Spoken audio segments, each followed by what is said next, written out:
E eiki o kuhonga ki au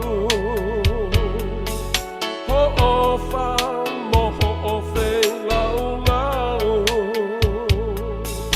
Me ono a e mauta e tau Ne i kai peha o toe lau Koe sinoni kua luva kakato atu Ke whai peha o whekau Me ongo ae whasi a hono ngahi pe au Te toa he oku takau Me ongo he ika i te ulava Ke whakatatawa o ofa Ka koe mo uini kuoluva Ke uhoko o tō tai tangata Koe sinoni kuoluva kakato atu Ke whai peha o whekau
katoa e whakataha I heni, e ofa ai o tua.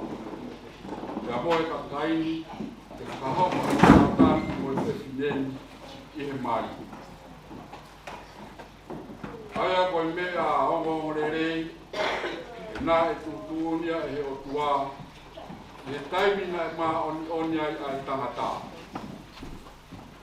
Pea o whakaha, whakatātā ia ka tau tolu, ai whioi whakafufu, o whai e kalaisi mono Siasi. O whakamata rerei ia, e le awhio I he mari na e whai I kena la kārei. O ne whai ai e te fuafua mea mana, pea o whakaongo rerei ia e apostolo o Paula, o pehe. Wongo rerei ia, I he kakai o toa pe, ka au I kai ko I ngā aue ke honoa ki ai. E tae whakakaukau, e ke whai whakawaiwainga ki ai. Pe koe hori whakakakani, ka au I kai ke whai ia, ka au serei ke whai ia, I anga whakaapa-apa, mo fio le rei, ko whakakaukau, ko anga whakapoto-poto, pea I mana wahe ki he otua.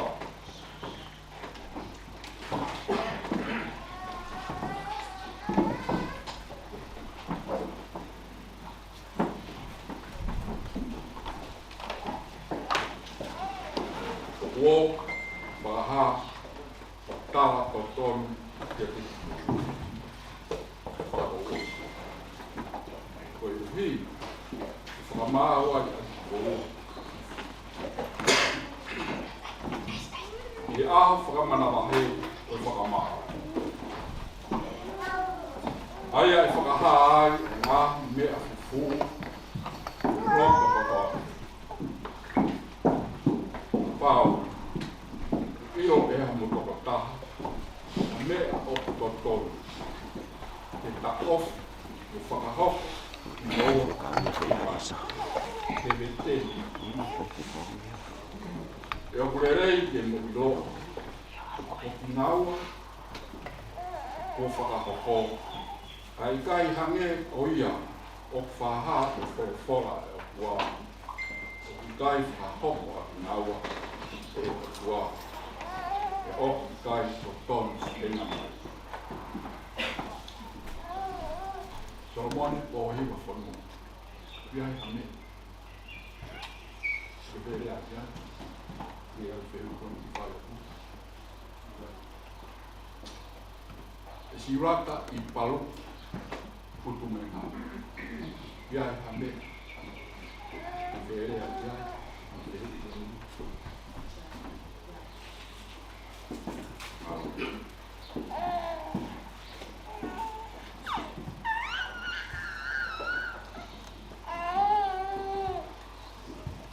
Solomone Pohiva Fonua. O ke loto ke pāu ai whewhineni o ho waifu. Ke morofu whakataha, o whakatau ke tūtuoni ai o tua, I he mari mā onioni. E ke ofa ki a teia, o ke whakawhie mā ia, o ke whai whakaapa ki a teia, e ke tau, e ene mā mahaka, o ene mo unerei. Pea ke fuitoa ki le taha o toa pē. Ka ke nofo koi ki a teia pē. E toenga ko toa pē a ho o mo ui.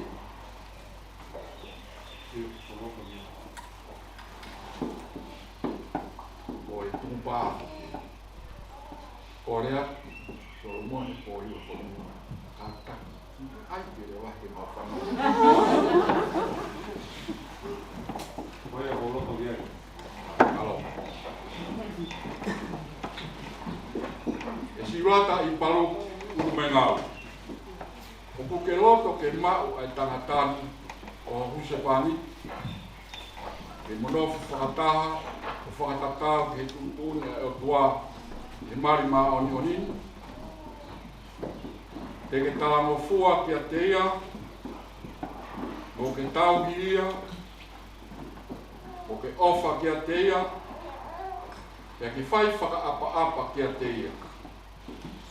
O tauhi ia, i maha mahaki, mo eni mo uilele. Pea whuitoa ki e taha katoa pē, ka ke nofo koe kia te ia pē, i e toenga katoa pē a ho mo ui. Taha kia ni, e whanonga lere ka kai i pāre.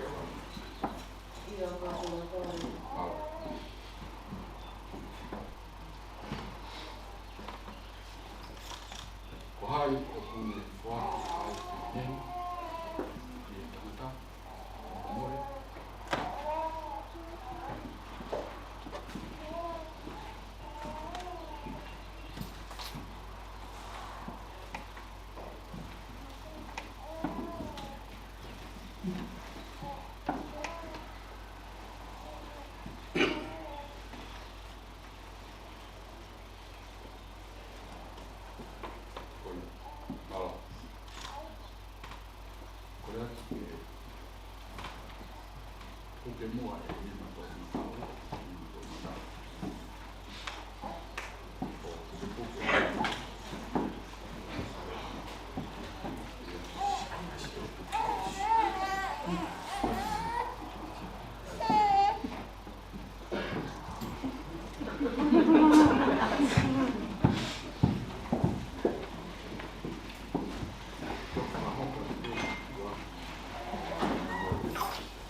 Solomone Pohiva Fonua.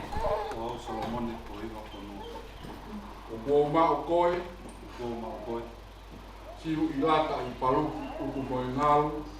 Siulata i Paluki Utumoengalu. O hoku wife.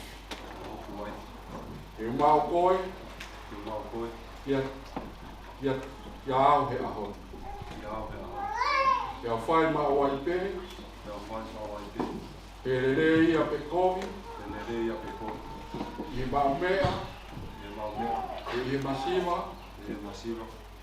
i mamahaki, o mo ulerei, e ofu, o tauhiko. Nai oa ke whakamāwai, a ki taua e mate. Whakatatau ki he tutuuni, ma oni ai o tua. Kia koia ko urea. Moni ai kia te koe.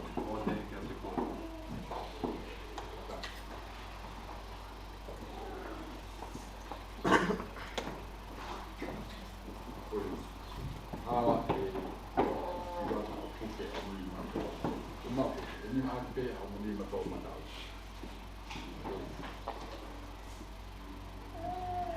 Ani muri mai e Siulata.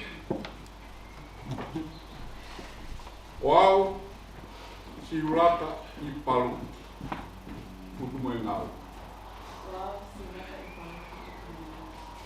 Wo mau koe Solomone Pohiva Fonua. Ko hoku huse pani. E mau koe kia au he ahoni. E whai mau ai pē, e rere ia pe komi, i maumea, e i masiva, i mamahaki, mo i mo ui rei, e kofu, mo tauhiko, mo talango fua, kia te koe. Kai oa ki whakamāwai, ka ki taua e he mate. Whakatatau i he tutuuni, ma oni ai o tua. Pea koia o kua urea, o mboni ai kia te koe. Mau. Ngai ha mama sa mo.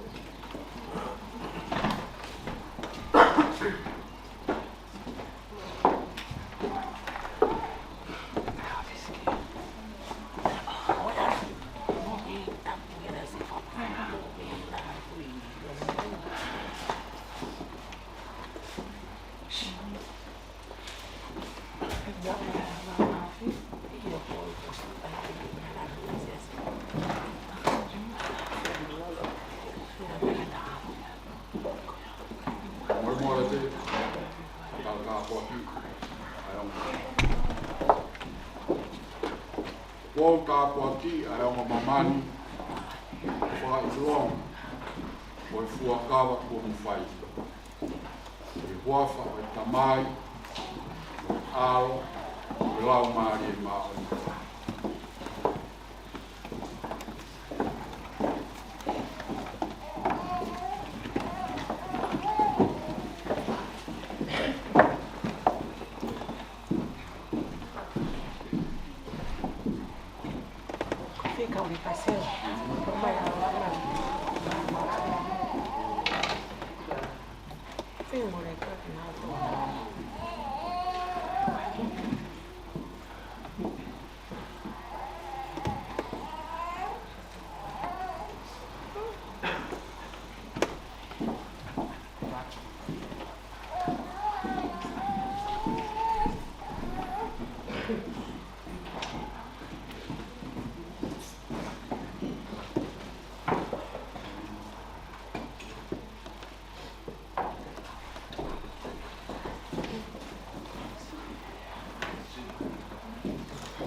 Naua ko whakahoko e o tua ki oan a whakamāwai e hatangata.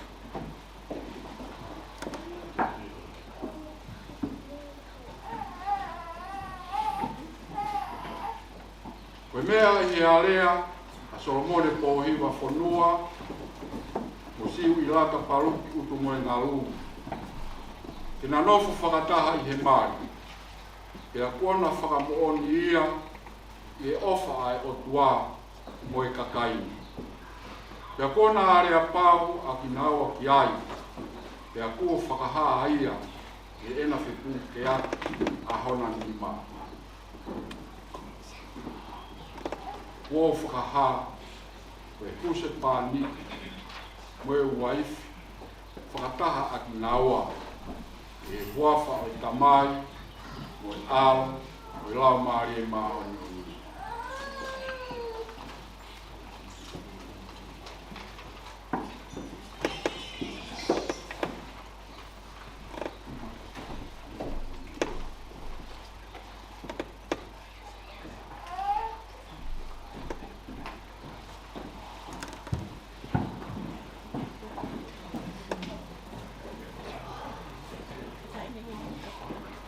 O whakitāpua ki, mo whakamo ui, mo tauhi ati moa, e o tua koe tamai. Mo e o tua koe alo, mo e o tua koe lau maari maari. O whaki a whiorere a toa, e ene anga o wha. Koe uhi, e pehe a hao mo ui, whakataha e mo ui koe ni. Koe uhi, e mao ai mama e hao ai mo ui tae ngata e me.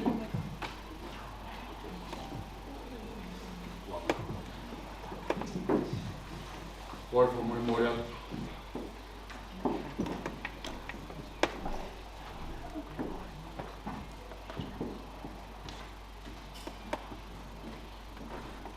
Te kao. E o tua maani on.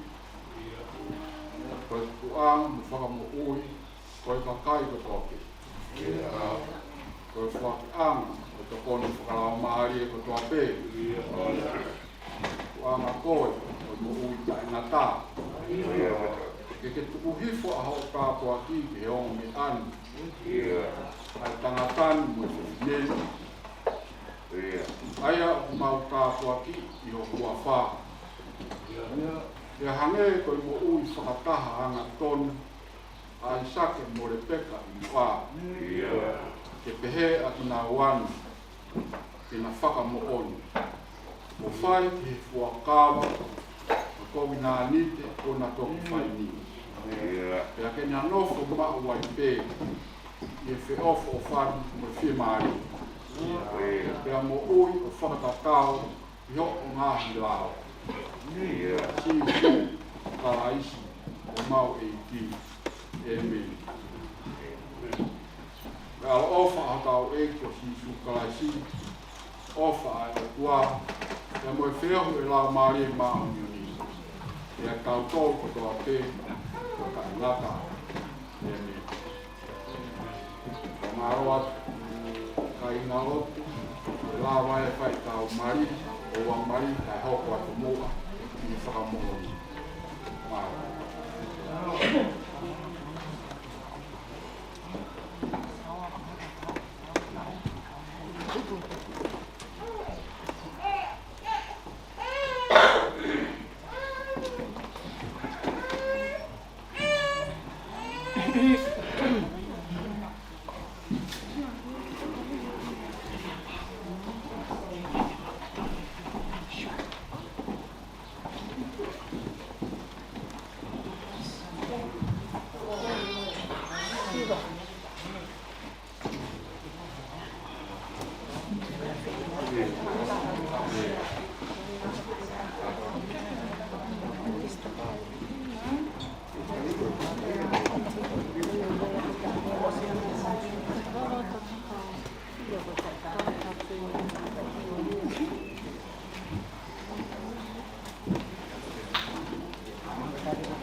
I'm before square.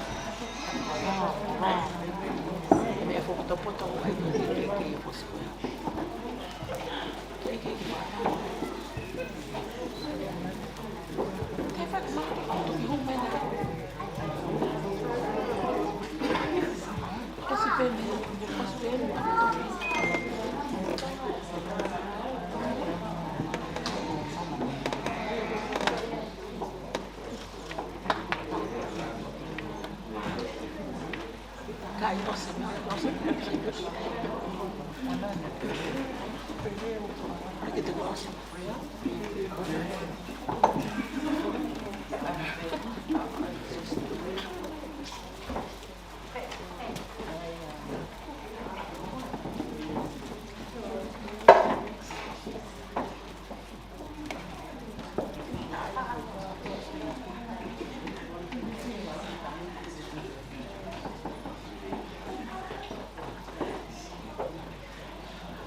More be I go for money. I mean.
More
o kakato te mini e tau whahapa whapi fōku.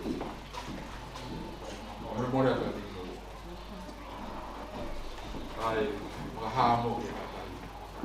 Haka whiroa. Mohoka.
For the long-time speakers, my name is Mele. Call me Mele, I'll be the MC for the day. So straight after that, we welcome them out, go and meet them outside. The reception will start at 1:30. The address, 27 to 33 Aotearoa Street in Romuera. So all welcome to come up there. Kwa maroan, tina whanonga atu, a tau tau whi roaki na pā. Maroa bi.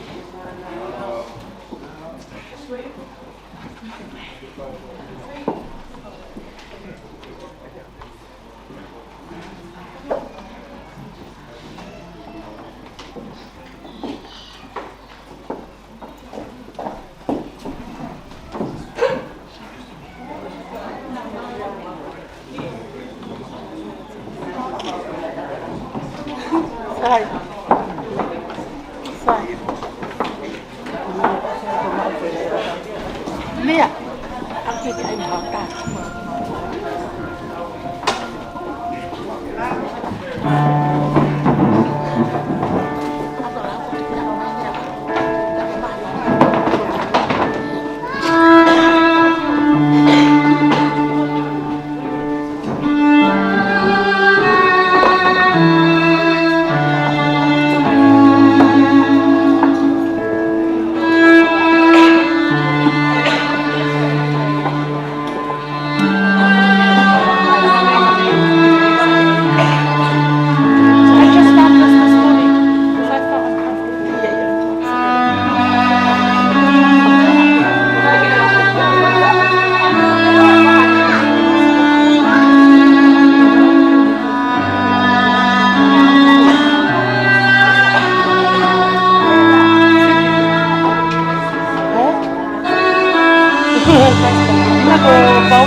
Thank you.